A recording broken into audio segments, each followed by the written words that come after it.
lección 38 en los precursores de la Reforma.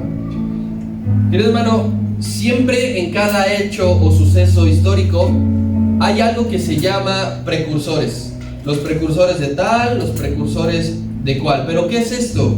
Los precursores son aquellas que se adelantan un poco en el tiempo, que se adelantan en el espacio. Es decir, que son los que inician los movimientos, pero no de una forma literal, sino que los inician introduciendo sus ideas, introduciendo aquellas teorías o aquellos métodos que más adelante van a terminar desarrollando cuando se produzca aquel evento o aquel suceso, ¿sí? Le traigo un ejemplo que es muy típico, que es muy básico para que nosotros lo podamos entender así. Si nosotros habláramos de la independencia de México, a nosotros siempre se nos viene a la mente personajes o nombres: Miguel Hidalgo, ¿sí? José María Morelos y Pavón, Josefina Ortiz de Domínguez. Cuando hablamos de independencia es lo primero, pero yo le traigo aquí a lo mejor la enseñanza correcta. Estos no fueron los consumadores de la independencia, estos fueron los precursores. Yo le traigo este ejemplo para que nosotros entonces empecemos a desarrollarlo, en que nosotros conocemos ciertos personajes de la Reforma, pero no conocemos quiénes fueron los primeros en dar inicio a esto que más adelante se iba a dar. Los consumadores de la independencia, y que casi nunca nosotros los mencionamos, son por ejemplo Agustín de Iturbide, Vicente Guerrero. Ellos sí consumaron la independencia, y fue 11 años después que los precursores que ya mencionamos iniciaron. La independencia de México no se da en 1810, la independencia de México se consuma en agosto de 1821, y a veces nos confundimos con esta parte un poco. Algo muy similar sucede en este periodo de la Reforma, que es muy importante para la iglesia cristiana. En esta lección no veremos en sí lo que es la Reforma, esto lo veremos 2 lecciones adelante, es decir, a partir de la 40, pero sí 38 y 39 veremos aquellos precursores, aquellos que iniciaron con sus ideas, que terminaron trayendo una revolución espiritual, una lucha por retener y por defender lo sano. Lo que ya estaba totalmente corrompido, lo que ya estaba totalmente contaminado, lo que ya estaba totalmente podrido, ya necesitaba un cambio. Y esto inició con los precursores de la Reforma. Yo les traigo entonces primeramente 3 personajes que son fundamentales para que más adelante se terminara produciendo la conocida Reforma. Por favor, ¿me ayudas con el primero? Bien, yo sé que a lo mejor no se alcanza a ver de toda la letra, pero yo sí lo voy a leer. El primero entonces es John Wycliffe, ¿sí? Él estuvo del 1320 a 1384. ¿Esto qué quiere decir? La Reforma se llevó a cabo en los años 1500, ¿sí? Siglo XVI. Aquí este sujeto entonces, los precursores se adelantan 200 años, 2 siglos antes de que se sucediera. Y este es el primero, llamémoslo Juanito, él se llama Juanito. Él fue hijo de una familia cristiana campesina inglesa, ¿sí? Él era campesino, era un campesino inglés. Él era creyente desde la cuna, y dice que a los 15 años ingresó a estudiar a la universidad teología. Obviamente no es el sistema como nosotros hoy día lo tenemos, así que él a los 15 años decide estudiar teología basado en su fe. Él es conocido como la estrella matutina de la Reforma. Es el primer personaje que la historia no toma en cuenta, o no nos dice, o no nos enseña. Este es tan importante, querido hermano, que las Biblias o los de habla inglesa le deben a él que haya traducido el Nuevo Testamento al inglés. Del idioma original, él tradujo el Nuevo Testamento al inglés, y así comenzó. Él criticó severamente a la iglesia católica que estaba dominando en ese tiempo por la doctrina que estaba enseñando. Si él era creyente desde nacimiento, si él había estudiado teología, si él traduce la Biblia, claramente podría encontrar todas las deficiencias de la doctrina católica. Él acusaba los abusos del Papa y lo llamaba a él bíblicamente el anticristo. Y algo más, él formó un grupo que la gente conocía como los murmuradores. la gente los llamaba murmuradores, algo así como a nosotros los cristianos. No fuimos nosotros quienes dijeron, nos llaman cristianos, sino la gente empezó a identificarnos como cristianos. Así que el grupo que él crea también la gente lo empieza a identificar como los murmuradores, porque él reunía a jóvenes, les enseñaba la verdadera escritura y dice que todos salían a predicar el verdadero evangelio. Así comenzó la reforma con este hombre. Poco de tiempo después hubo otro que también se llamaba Juanito. Pásale por favor, Jos. Este se llamaba John Hus. Él estuvo del 1373 al 1415. Él también fue hijo de una familia de escasos recursos, era campesino, era checo. ¿Qué país son los checos? Checoslovaquia. Te hubiera aceptado la respuesta si me hablabas en 1990. La República Checa. Muchas gracias. Tienes 0, Gus. Él también fue estudiante de teología. Él fue un predicador recto y sincero que atacaba también a la iglesia romana. Decía que se debía de regresar a las escrituras, a lo que la Biblia enseñaba, para tener una disciplina en las conductas. Él veía que los papas, que los sacerdotes, que los líderes se comportaban de la peor manera. Usted recuerde cuando empezamos a ver algunos de los papas, todo lo que hacían, que se metían con prostitutas, que tomaban, que robaban. Entonces él decía que había que volver a estudiar las escrituras desde el principio para que se corrigieran esas conductas que no eran aceptadas por Dios. ¿A él qué le hicieron? Él fue, bueno, primero el anterior, él fue muerto, Dios le dio la bendición de morir de forma natural. Pero primero fue excomulgado de la ciudad, lo sacaron lejos de la ciudad de Bohemia, se llamaba la ciudad. Pero él seguía predicando fervientemente en los campos. Como él era de familia campesina, conocía perfectamente todos los alrededores y eso no le impidió dejar de predicar. Y como muere, él muere en la hoguera tras no renegar de sus hechos, tras no renegar de su fe. Otro ejemplo más, que le dieron la oportunidad para salvar su vida, de negar todo lo que había enseñado, de retractarse todo lo que él creía, pero como él dijo no, lo mandaron a la hoguera. Y el último de estos precursores ya es en el siglo XV, ya nos estamos acercando más a lo que vendría a ser el tiempo de la Reforma. Él es italiano, se llamaba Girolamo Savonarola, ¿sí? Él fue hijo médico de una familia adinerada, él sí tenía dinero, él era italiano. Entonces aquí podemos ver que Dios ocupa personas de cualquier extracto social, de cualquier país, de cualquier condición para sus métodos. Este era un hombre muy consagrado al ayuno, muy consagrado a la oración y muy consagrado al estudio de las escrituras. Mire entonces que si con esta base, ¿cómo no iba a poder llevar a cabo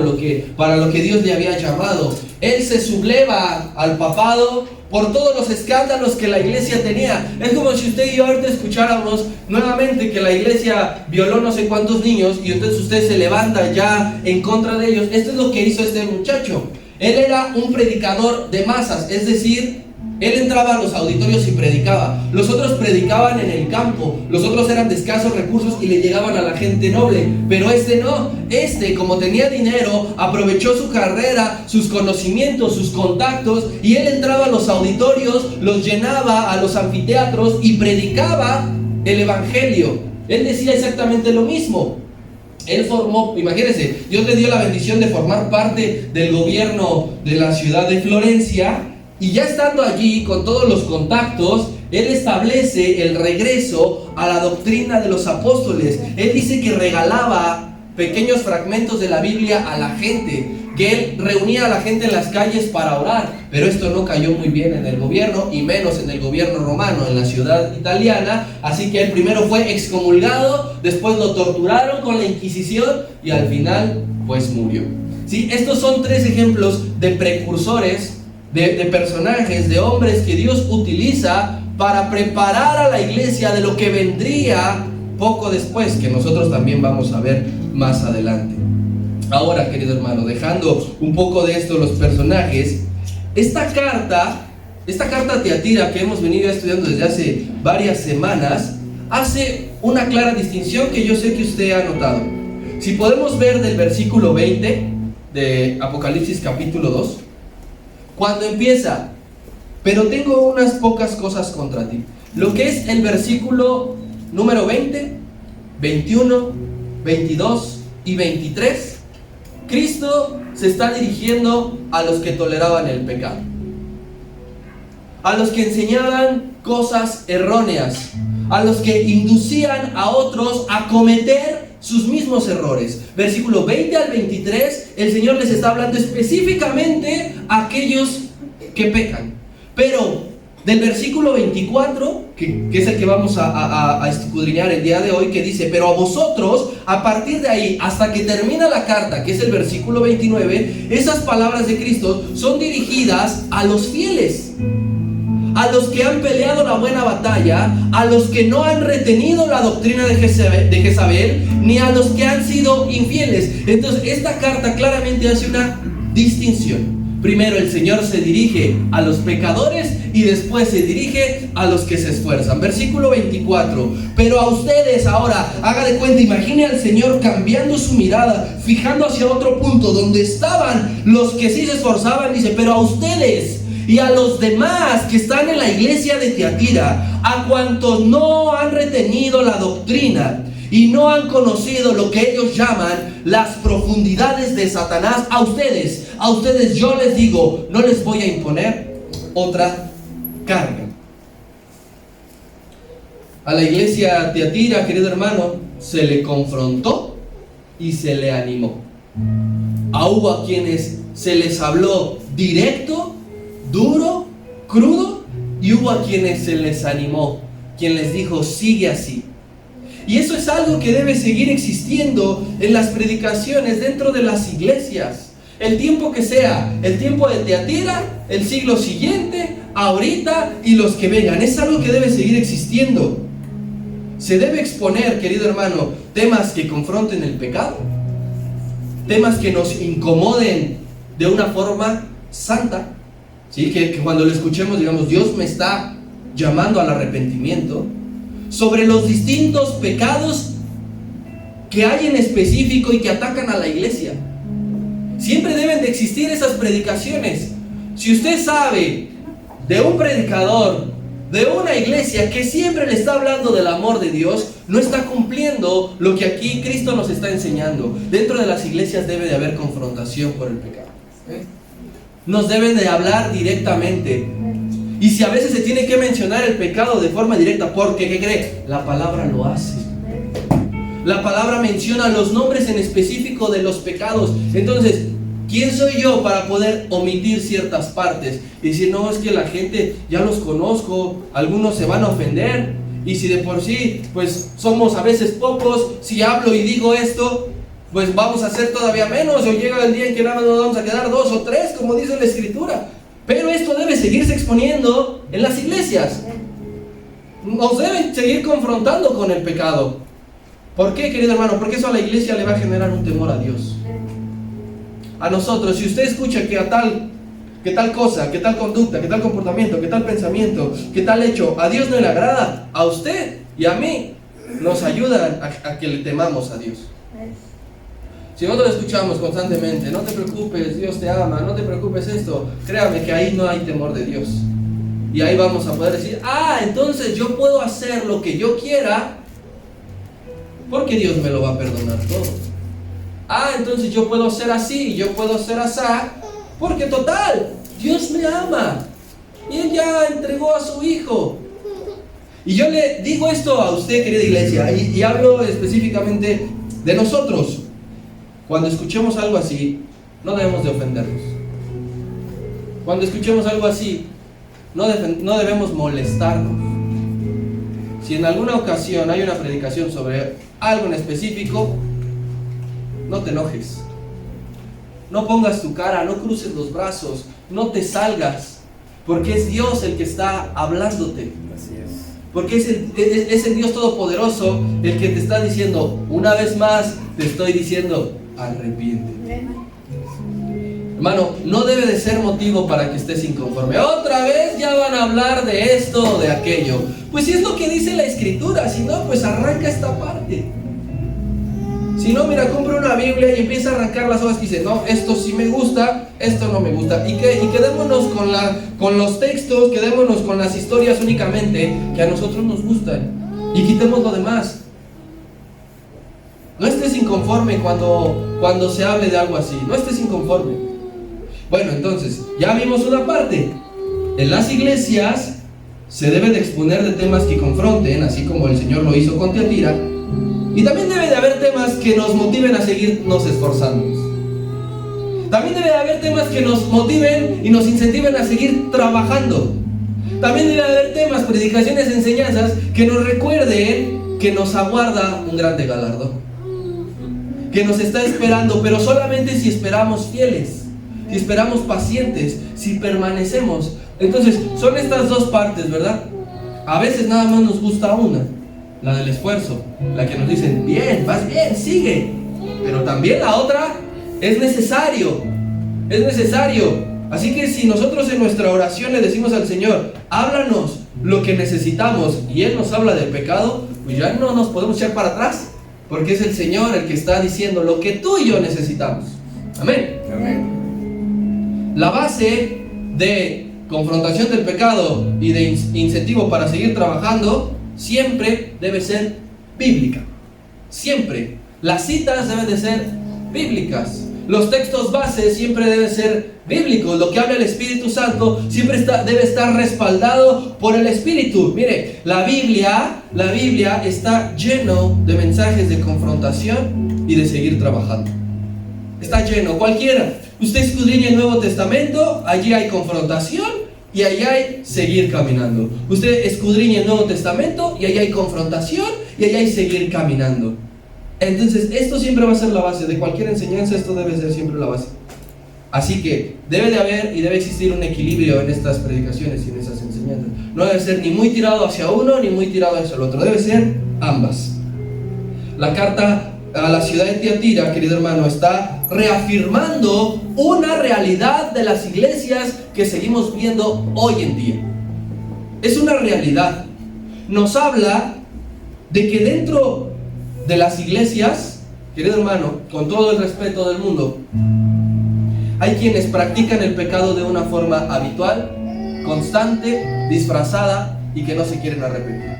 Dentro de todas las iglesias, no hablo de esta específicamente, dentro de cualquier iglesia, esté en la Condesa, esté en el Pedregal, esté en Iztapalapa, esté en Nezahualcóyotl, la que sea, con pocos o muchos miembros, con música o sin música, con uno o varios instrumentos, en todas las iglesias, querido hermano, hay gente que practica el pecado de forma habitual, constante, disfrazada y que no se quiere arrepentir. Yo sé que usted ha escuchado lo siguiente: no tiene nada de malo, lo que yo hago no tiene nada de malo, no está tan mal, esto que hago, aquello que digo, no está tan mal. Yo sé que también ha escuchado, es que son muy religiosos, fariseos. Yo sé que nos hemos defendido diciendo, pero otros están peor. Ese pensamiento es a lo que el Señor está atacando en la carta de Tiatira y que dentro de todas las iglesias sigue existiendo. Pero también dentro de cada iglesia, lo mismo, sea grande, pequeña, se reúnan en una cochera o en un edificio grande, dentro de cada iglesia también hay quien se esfuerza por no ser arrastrados por la corriente del mundo y caer. Dentro de cada iglesia tenemos las dos partes, los que no se quieren arrepentir y los que se siguen esforzando. Por eso, querido hermano, es que el Señor nos deja este mensaje, porque dice, van a pasar los años, no importa de qué ciudad estés leyendo esto, no importa de qué iglesia, con cuántos años, va a suceder esto. Dentro de la iglesia donde te congregas, hay gente que no se quiere arrepentir y hay gente que se esfuerza en seguir en el camino del Señor. Este versículo entonces, 2:24,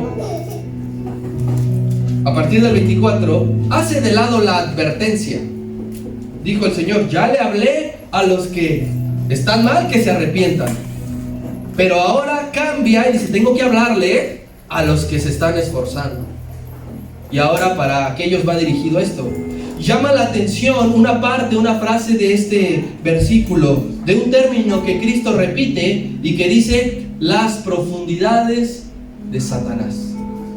¿Qué quiere decir esto? Escudriñemos nuevamente el 24, dice: pero a vosotros, a los que están en la ciudad, en la iglesia de Tiatira, a cuantos no tienen esta doctrina y no han conocido lo que ellos llaman las ¿qué?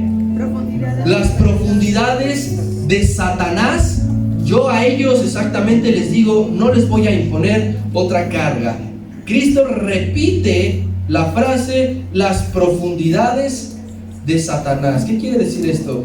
¿Por qué le digo repite las profundidades de Satanás? Porque no es el Señor quien puso ese nombre.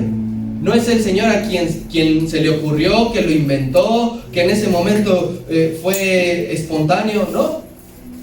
Sino los mismos practicantes son los que ellos se llamaban lo que hacían las profundidades de Satanás. Porque el Señor está diciendo a los que ellos llaman las profundidades de Satanás. Aquellos que no se querían arrepentir y que todo lo que hacían lo conocían con un término: las profundidades de Satanás. Era como una clave. Es que ellos decían: vente, vamos a hacer las profundidades de Satanás. Vente, vamos a practicar las profundidades de Satanás. Entonces el Señor está diciendo: aquellos de los que dicen hacer las profundidades de Satanás, a ellos les estoy hablando, a los que no terminan. Se refiere entonces al estilo de vida, a la forma de creer, a la forma de congregarse de los seguidores del espíritu de Jezabel. Los que practicaban las profundidades de Satanás eran los mismos que el espíritu de Jezabel los influenciaba. Mire, recuerde usted que había un grupo gnóstico. Los gnósticos, ellos decían algo. Ellos decían que para poder luchar en contra del pecado, para poder vencer al pecado, tenían que conocerlo de fondo. Tenían que probarlo. Es decir, ellos le decían a toda la gente: es un deber que pruebes el pecado para que lo venzas, para que sepas. Y eso son las profundidades de Satanás. Hay una frase que resume estas ideas hoy en día. Espero no lo hayamos dicho, y si alguna vez lo dijimos, eso será un buen momento para arrepentirnos. La gente dice: déjalo, debe de probar todo para que él solito se convenza. Eso es gnosticismo. Eso son profundidades de Satanás.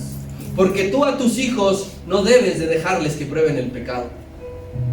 Tú a tus hijos no puedes llegar: ahorita vengo mamá, voy a probar una cerveza para ver a qué sabe. Yo quiero quedar ebrio para ver si me gusta o no me gusta. Si me gusta ese estado o no me gusta. Y eso, y con todos los pecados, no es uno en específico, es y con todos los pecados. Eso sería caer en las profundidades de Satanás. Y esas falsas creencias estaban. Aquellos a los que el Señor los estaba llamando a un arrepentimiento, les estaba diciendo: tú has creído así, tú has practicado eso, y tú le has enseñado a la gente que no tiene nada de malo estar dentro de las profundidades de Satanás.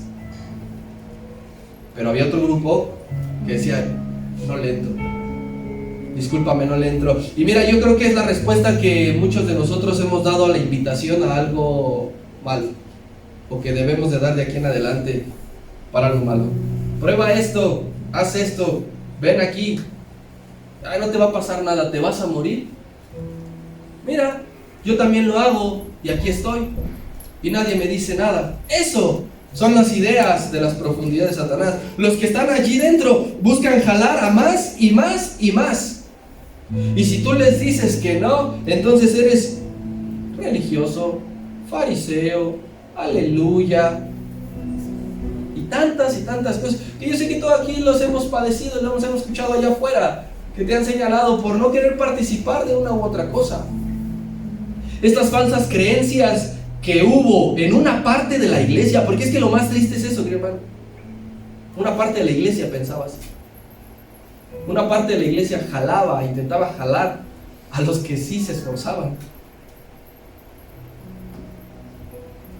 Y no solamente lo adoptaron, sino que defendían a capa y espada su idea. Estaban convencidos, querido hermano, de que no estaba mal, de que no tenía nada de malo. Estaban convencidos. y se ofendían, y hasta hay quienes te sacan textos bíblicos para defender lo que ellos llaman las profundidades de Satanás. Y estas profundidades de Satanás desde luego tienen su origen ¿en quién? ¿En quién tiene su origen las profundidades de Satanás? En Satanás, ¿no?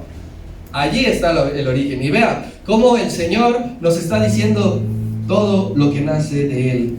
Evangelio de Juan, capítulo 8.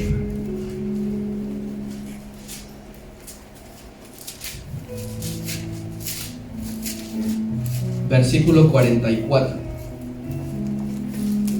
Amén. Dice la palabra del Señor así, le está hablando Jesús a los fariseos. Ustedes son de su padre el diablo, y los deseos de su padre quieren hacer. Él ha sido homicida, ¿desde cuándo? Desde el principio, y no ha permanecido en la verdad, porque es que no hay ninguna verdad en él. Cuando habla mentira, de lo suyo habla, porque ¿qué? Es mentiroso y padre de mentira. Entonces las profundidades de Satanás tienen su origen en Satanás, que desde el principio es mentiroso, que desde el principio es homicida. Y entonces él viene a influenciar a la gente y le dice: no te preocupes, esto que haces no está tan mal. Hacer esto, decir esto, pensar esto, no está tan mal. Y el Señor, ¿qué les dice? Quienes piensen así, su padre es el diablo y no yo. Y ustedes hacen lo que su padre el diablo les dice, porque no hay ninguna verdad en él. Porque si somos hijos de Dios, debemos de ser practicantes de la verdad que hay en Dios. Si practicamos algo, si creemos una idea que no está en las Escrituras, déjame decirte que nuestro padre ha sido el diablo entonces, y no Dios. El diablo tiene una amplia experiencia en engañar a la gente. Sabe perfectamente cómo. En los trabajos, ¿qué te piden? Experiencia. Experiencia para poder hacer, porque ellos no tienen el tiempo de enseñarte, ¿no? De 2 semanas de capacitación. Ellos lo que quieren es sacar el trabajo así, por eso requieren personas con experiencia. El diablo tiene demasiada experiencia. Créeme, querido hermano, que tú no tienes más experiencia que el diablo a la hora de engañar. Él engaña desde el principio. Él está desde el principio haciendo eso. Aún a los de la iglesia. Aún a los de la iglesia. A los de allá afuera los tiene dominados, los tiene comiendo de su mano. Pero aquí estamos viendo, recuerde, a la iglesia internamente. El diablo lleva siglos enteros haciendo esto. Y le tengo una noticia: así va a seguir. Va a seguir engañando a la gente.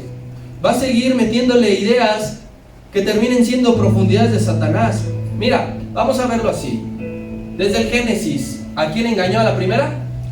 A Eva. La engañó. Le dijo: es que no te va a pasar nada. Vas a ser como Dios nada más. Después, ¿a quién fue el primero en influenciar? A Caín.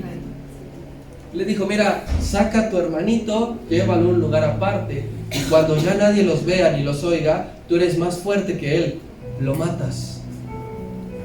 ¿Y así hizo, sí o no? Desde el principio, Génesis, abres Génesis capítulo 2 y allí está ya el diablo engañando desde el principio.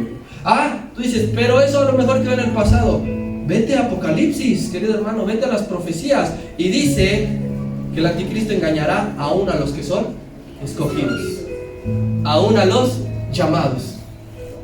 Porque el diablo es mentiroso, es homicida, es engañador, es burlador desde el principio, y así lo será hasta el final, porque él lo que quiere será arrastrar a los que más pueda a la condenación eterna.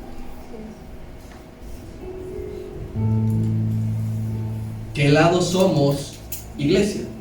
Los que practicamos las profundidades de Satanás y los que le decimos a los demás no tiene nada de malo, o somos los que nos estamos esforzando por permanecer. Si el Señor te hace esta pregunta hoy, esta mañana, y recordando que Él conoce todo nuestro corazón, porque Él dijo un versículo adelante en el 23: yo conozco los pensamientos de todos, ¿qué le responderías al Señor? ¿Eres de las profundidades ¿O eres de los esforzados? Dentro de la iglesia, hermanos, dentro de la iglesia,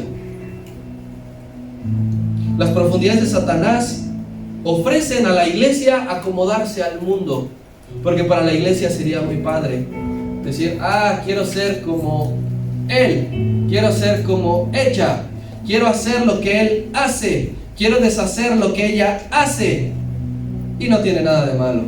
Las profundidades de Satanás enseñarán a los congregantes a acomodarse al mundo, pero únicamente lo que hacen en realidad es conducirte a serle infiel a Dios. Lo único que hacen es llevarte por el camino incorrecto, y cuando menos te des cuenta, puedes ser de los que el Señor dijo, y a tus hijos heriré de muerte. Santiago, capítulo 4.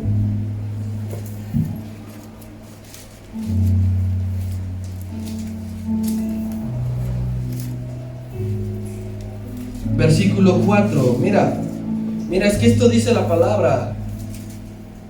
Oh almas adúlteras, ¿no sabéis que la amistad del mundo es enemistad contra Dios? Cualquiera pues que quiera ser amigo del mundo se constituye enemigo de Dios. Es decir, aquí no hay como un compadrazgo, que puedas decir, bueno, es que el mundo es mi compadre, pero yo sigo permaneciendo en el Señor. Dice aquí, tú quieres ser amigo del mundo, está perfecto. Tú quieres practicar las profundidades de Satanás, está perfecto. Pero eso en automático te constituye enemigo de Dios. ¿Y quién quiere ser enemigo de Dios? Nosotros aquí a lo mejor hemos tenido personas, no hablo de la iglesia, sino en nuestra vida general, hemos tenido personas que no nos caen bien, que estamos en confrontación, que estás en guerra, que quieres demostrar que eres mejor que él, que quieres demostrar que eres mejor que tú. Hemos sabido lo que es enemistad. ¿Tú quieres ser enemigo de Dios? Todo por el hecho de buscar algo, acomodarse a algo que justifique a veces nuestro comportamiento, con tal de seguir manteniendo la idea de no pasa nada, no estoy haciendo nada malo, Dios me perdona de todas formas, Él es fiel y misericordioso. ¿Y hasta cuándo nosotros hemos de entender que cualquiera de esos pensamientos me tienen alejado y separado de Dios y me tienen en una enemistad? Porque Dios ya te abrió a ti la puerta y dijo, tú eres mi amigo, pero si nosotros somos pensadores, practicantes, influenciadores de las profundidades de Satanás, déjame decirte que esa amistad no está en función, y que Dios no nos quiere ni ver, y que Dios no quiere saber nada de nosotros, hasta que pasemos al bando del esforzado. Hasta que digas, dentro de tu iglesia, dentro donde tú te congregas, donde tú te mueves, pasa de un bando al otro para que recuperes la amistad del Señor. La amistad se recupera, querido. Primera de Juan, vamos a ver lo que nos dice el mismo escritor de Apocalipsis. Vamos a ver qué nos dice ahora en escritos más personales y particulares. Primera de Juan, capítulo 3, versículo 8. Si se van preparando, mis hermanos, dice la palabra del Señor así: el que practica el pecado, simple y sencillo, ¿de quién es? Del diablo. Fuerte, dígalo, ¿de quién es? Del diablo. El que practica el pecado, el que se inmerse en las profundidades de Satanás, es del diablo. Dice, porque el diablo peca desde el principio. Para esto apareció el Hijo de Dios, para deshacer las obras del diablo. Para eso Dios está hoy aquí, para deshacer nuestros pensamientos que no han sido bíblicos y que a lo mejor por años hemos creído que no están tan mal. Recuerda que cuando escudriñamos el Evangelio de Juan, él decía, o sea, los hijos de Dios no son engendrados de carne ni de sangre. Los hijos de Dios son aquellos que hacen la voluntad del Padre. El que practica el pecado, practicarlo es diario, a cada rato. Los practicantes de un deporte no lo dejan. Cuando tú vas al gimnasio te recomiendan 3 o 4 días ir constantemente. Eso es practicar. Los practicantes del pecado, dicen, tienen como padre al diablo. A eso se refiere el Señor cuando les está diciendo, Ustedes, hay una parte esforzada que no han sido infiel. El cristiano verdadero, querido hermano, fíjense lo que le voy a decir. El cristiano verdadero no conoce las profundidades de Satanás. Sabe que existen, sabe que hay, sabe que están, pero tú respondes: es que no sé de qué me estás hablando, es que no te puedo entender porque no lo he hecho. El cristiano verdadero no está metido de lleno ni de fondo en las profundidades de Satanás. Son una realidad, claro, pero no está dentro de ellas. No dice: es que quiero probar. No dice: quiero saber a qué sabe. No quiero que nadie me lo cuente, ¿no? El que está del otro bando, la iglesia fiel, no dice eso. Porque sabe que conoce la iglesia fiel. Conoce con exactitud las profundidades, pero de Dios. Porque Dios también tiene profundidades. Y la iglesia fiel conoce las profundidades de Dios y dice: no, es que esto no. No, es que ¿cómo crees? ¿Dónde están las profundidades de Dios? Vea la primera carta a los Corintios, capítulo 2.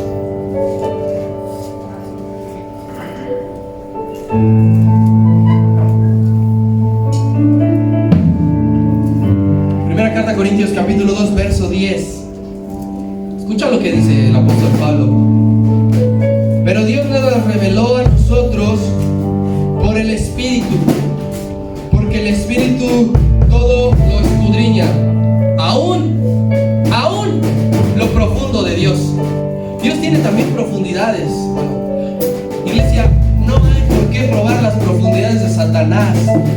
No hay por qué ser arrastrados a las profundidades de Satanás, porque hay unas profundidades que tú y yo tenemos que conocer. Hay otras profundidades de las cuales tú y yo tenemos que ser expertos.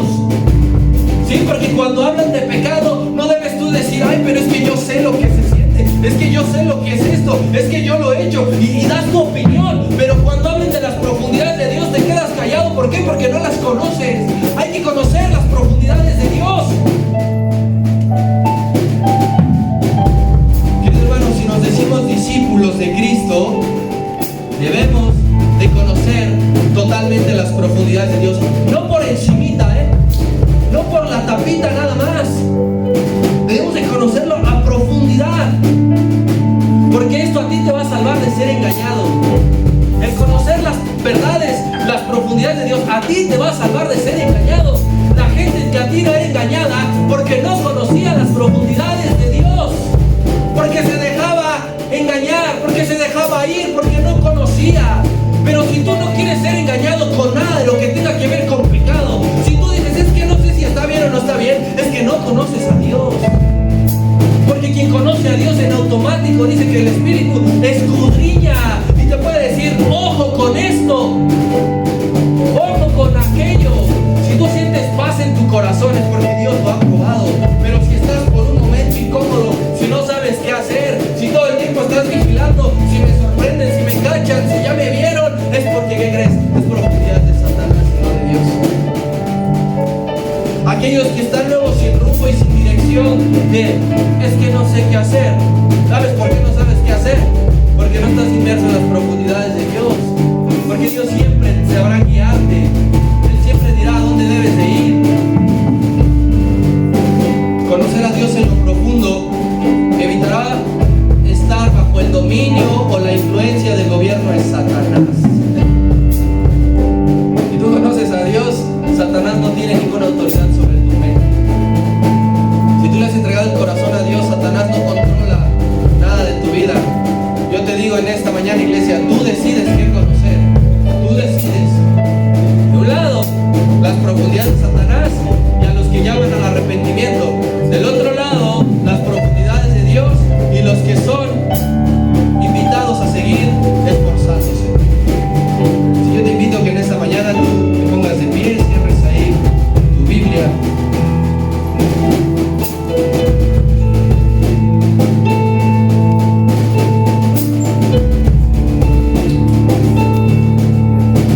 Yo quiero que primero le agradezcamos a Dios en esta mañana por la vida a veces de los personajes que pasan desapercibidos. desapercibidos y que no conocíamos, pero que han sido muy importantes para que se lleve a cabo y tengamos a veces el material que tenemos y los conocimientos que adquirimos. Es porque hubo hombres muchísimo antes que dieron hasta su vida, que el Señor ha usado grandemente. Así que ahí agradece a Dios por todos aquellos hombres y mujeres que han dado su vida, que empezaron el movimiento de la Reforma, que fueron estos precursores, que no tuvieron miedo. Dile al Señor que queremos aprender de ellos, que queremos aprender a dejarlo todo, y que si es necesario entregar una vida física, la vamos a dejar, porque Él nos aguarda, Él nos asegura una vida espiritual. No le temas, querido hermano, a la persecución. Si algún día te toca morir, querido hermano, no temas, porque estos hombres ya lo hicieron, y mira, estarán en la eternidad con Dios. Tú decides si tu vida quieres que sea de ejemplo y que otros aprendan de ti, o pasar desapercibido. Y ahora yo quiero que hagamos lo siguiente. Sin que abras tus ojos, yo quiero que escuches con atención. Si en tu familia o si en tu generación no ha habido quien conociera las profundidades de Dios, este es un buen momento para que seas un precursor en tu generación. Así como hubo precursores de una reforma, precursores de una independencia, si tú piensas, si tú dices, es que en mi familia no ha habido quien conozca a Dios, tú sé un precursor de las profundidades de Dios. Así que ahí comprométete con el Señor. Dile, en mi generación, en mi descendencia, en mis antepasados, nadie te conoció, nadie te siguió, pero yo quiero ser un precursor, porque de aquí en adelante yo quiero que toda mi familia te alabe. Yo quiero que toda mi familia te conozca, no solamente por encimita, no que se conforme con lo básico, con lo simple. Quiero que te conozca en lo secreto, quiero que te conozca en lo profundo. Dile al Señor ahí que vas a ser ejemplo. Dile que vas a ser el primero, si ese es tu caso. Oh, escucha la siguiente parte. Si en tu familia, si en tu generación